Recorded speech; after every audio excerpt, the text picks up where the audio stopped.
তৃণমূল তো হেরে ফিনিশ, আর তার বিরুদ্ধে আর কি থাকবে? 6 মাস অপেক্ষা করুন না, তৃণমূল বলে কি বস্তু এটা আর থাকবে না। আগামী নির্বাচনগুলোয় দেখবেন তৃণমূলের টিকিট নিয়ে আর টাকা দিয়ে টিকিট নিত, তো এরপর আর তৃণমূলের টিকিট নিয়ে কেউ লড়ার নাম করবে না, কেউ লড়তেই না। যদিও আমাকে সাসপেন্ড করেছিল, আমি স্বেচ্ছায় দল ছাড়িনি, আমাকে ছাড়িয়ে দেওয়া হয়েছিল। তো সেই দলের একজন নেতা, কলকাতার মেয়র, আরবান ডিপার্টমেন্টের মন্ত্রী ছিলেন, তিনি সবসময় আমাকে উদাহরণ দিতেন যে মমতা বন্দ্যোপাধ্যায়ের ছবি ছাড়া নাকি আমাদের কোনো গ্রহণযোগ্যতা নেই, বা আমরা মানুষের কাছে কোনো গ্রহণযোগ্যতা আমাদের থাকবে না। উনি নিজে যেটা ভাবতেন সেটা আমাদেরকেও ভাবাবার চেষ্টা করতেন। তো তিনাকে যোগ্য জবাব দেওয়া হয়েছে। মমতা ব্যানার্জি নিজেই 2021 সালের নির্বাচনে বর্তমান মুখ্যমন্ত্রীর কাছে 1956 ভোটে হেরেছিলেন। তারপরেও তিনাদের ঔদ্ধত্য কমেনি। তিনাদের মুখে মা মাটি মানুষের নেত্রী বলতেন, আর কোনো মানুষের সঙ্গেই সম্পর্ক রাখতেন না। তার ক্যাবিনেটের সদস্যদের সঙ্গে 5 মিনিট কথা বলতেন না। কেন বিজেপি লড়তে যাব? বিজেপি তো নিজেদের দক্ষতায়, যোগ্যতায় বাংলার মানুষের কাছে 260টি আসন জিতে নিরঙ্কুশ গরিষ্ঠতা লাভ করেছে। তারা তাদের ভালোভাবে রাজ্য চালাবে। আমরা বিরোধী আসনে বসে তাদের যে রাজ্যপাট, সেটা যাতে রাজ্যের মানুষের মঙ্গলে কাজ করে, মানুষের সব রকম মানুষকে নিয়ে কাজ করে, সব মানুষের সব জাতি ধর্ম নির্বিশেষে সর্বস্তরের মানুষকে যাতে পরিষেবা দেয়, সেটাই আমরা এই সরকারের কাছে আশা ব্যক্ত করব। নতুন সরকার ভালো কাজ করবে, এটাই আমি আশা ব্যক্ত করব। আর পার্সোনাল যদি বলেন, মমতা বন্দ্যোপাধ্যায়ের প্রতিও যেমন আমার অনেক কৃতজ্ঞতা রয়েছে, বা আগামী দিনেও যতদিন উনি বাঁচবেন থাকবে। কিন্তু ব্যক্তিগতভাবে হুমায়ুন কবির, তার যা বয়স, তার যা পলিটিক্যাল লংজিভিটি, বা তার যে 43 বছরের কেরিয়ার, তো শুভেন্দু অধিকারীর বয়স আমার থেকে অন্তত 6-7 বছরের কম, তো তারও অনেক লম্বা কেরিয়ার। ব্যক্তিগত শুভেন্দু অধিকারীর সঙ্গে বর্তমান মুখ্যমন্ত্রীর সঙ্গে আমার সুসম্পর্ক রয়েছে। রাজনৈতিক বিরোধিতা থাকবে, বিজেপির বিরোধিতা থাকবে।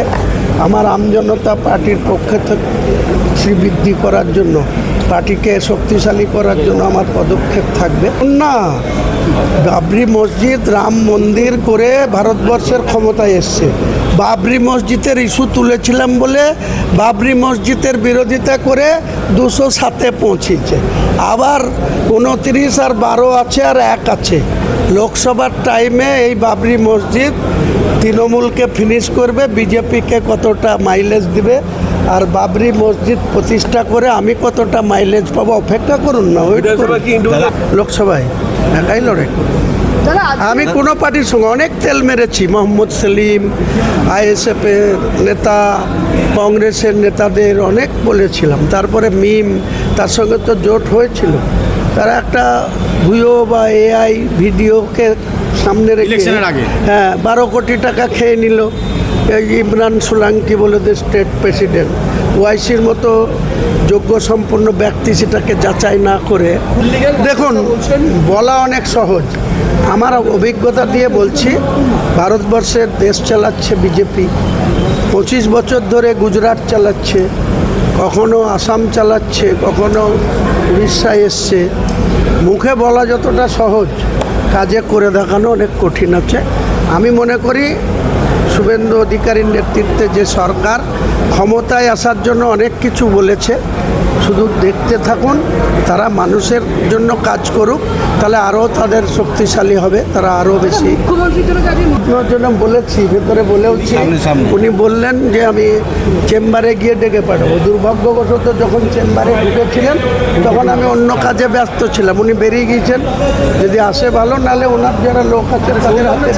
আমি তো নিয়ে এসছি বিখ্যাত ছানা বড়া মুর্শিদাবাদের, আর মনোহারা, দুটোই আমাদের মুর্শিদাবাদে 100 বছর ধরে যারা মুদির এই মিষ্টির ভাণ্ডার, কালীমাতা মিষ্টান্ন ভাণ্ডার, এটা অনেক নাম করা মিষ্টি।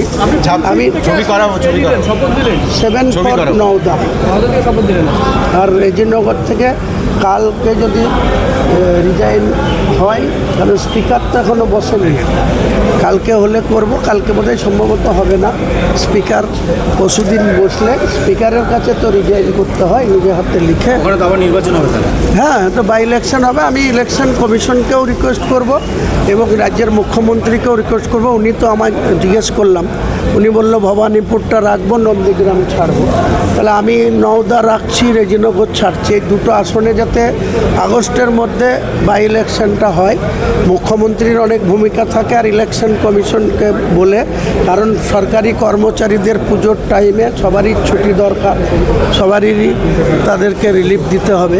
কাজেই আগস্ট মাসের মধ্যেই যাতে দুটো সিটে বাই ইলেকশন হয়ে যায়, মুখ্যমন্ত্রীর তরফ থেকেও রিকোয়েস্ট করব আর ইলেকশন কমিশনকে।